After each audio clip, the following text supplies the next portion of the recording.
Chapter 4. Stanley felt somewhat dazed as the guard unlocked his handcuffs and led him off the bus. He'd been on the bus for over 8 hours. "Be careful," the bus driver said as Stanley walked down the steps. Stanley wasn't sure if the bus driver meant for him to be careful going down the steps or if he was telling him to be careful at Camp Green Lake. "Thanks for the ride," he said. His mouth was dry and his throat was hurt. He stepped onto the hard, dry dirt. There was a band of sweat around his wrist, where the handcuff had been. The land was barren and desolate. He could see a few run-down buildings and some tents. Farther away, there was a cabin beneath 2 tall trees. Those 2 trees were the only plant life he could see. There weren't even weeds. The guard led Stanley to a small building. A sign on front said, "You are entering Camp Green Lake Juvenile Correctional Facility." Next to it was another sign which declared that it was a violation of the Texas Penal Code to bring guns, explosives, weapons, drugs, or alcohol onto the premises. As Stanley read the sign, he couldn't help but think, well, duh. The guard led Stanley into the building, where he felt the welcome relief of air conditioning. A man was sitting with his feet up on a desk. He turned his head when Stanley and the guard entered, but otherwise didn't move. Even though he was inside, he wore sunglasses and a cowboy hat. He also held a can of soda, and the sight of it made Stanley even more aware of his own thirst. He waited while the bus guard gave the man some papers to sign. "That's a lot of sunflower seeds," the bus guard said.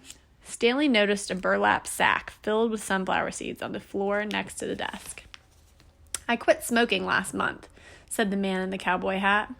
He had a tattoo of a rattlesnake on his arm, and as he signed his name, the snake's rattle seemed to wiggle. "I used to smoke a pack a day. Now I eat a sack of these every week." The guard laughed. There must have been a small refrigerator behind his desk because the man in the cowboy hat produced 2 more cans of soda. For a second, Stanley hoped that one might be for him, but the man gave one to the guard and said the other was for the driver. 9 hours here and 9 hours back, the guard grumbled. What a day.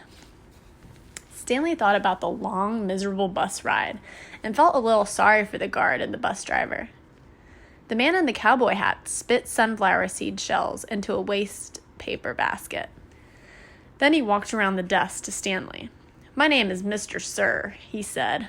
"Whenever you speak to me, you must call me by my name. Is that clear?" Stanley hesitated. Yes, Mr. Sir," he said, though he couldn't imagine that was really the man's name. "You're not in the Girl Scouts anymore," Mr. Sir said. Stanley had to remove his clothes in front of Mr. Sir, who made sure he wasn't hiding anything. He was then given 2 sets of clothes and a towel. Each set consisted of a long-sleeve orange jumpsuit, an orange t-shirt, and yellow socks. Stanley wasn't sure if the socks had been yellow originally.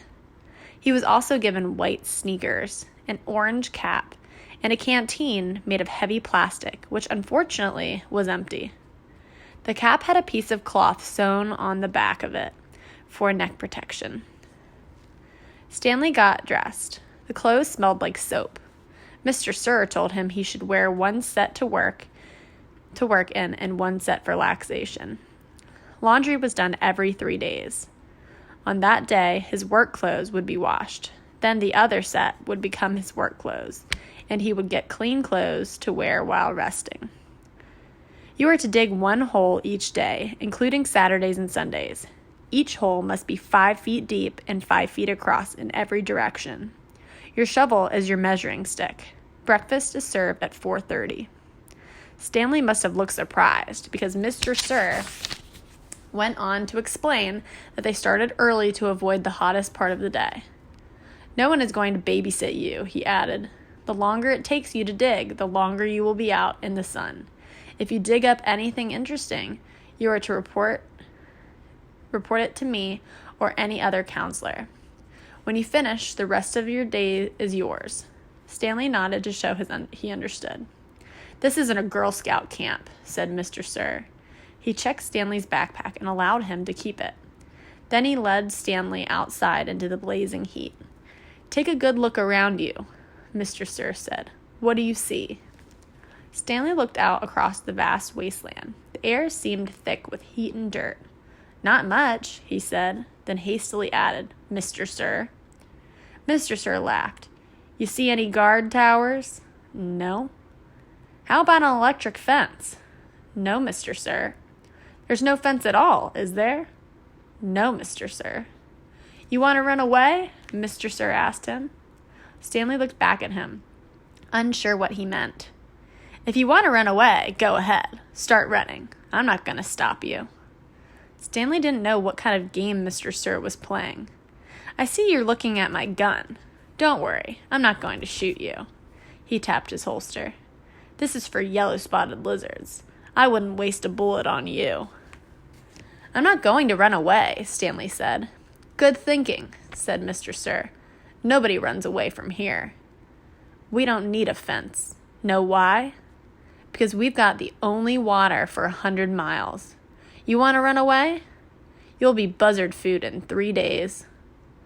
Stanley could see some kids dressed in orange and carrying shovels dragging themselves towards the tents.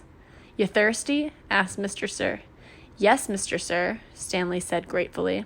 Well, you better get used to it. You're going to be thirsty for the next 18 months.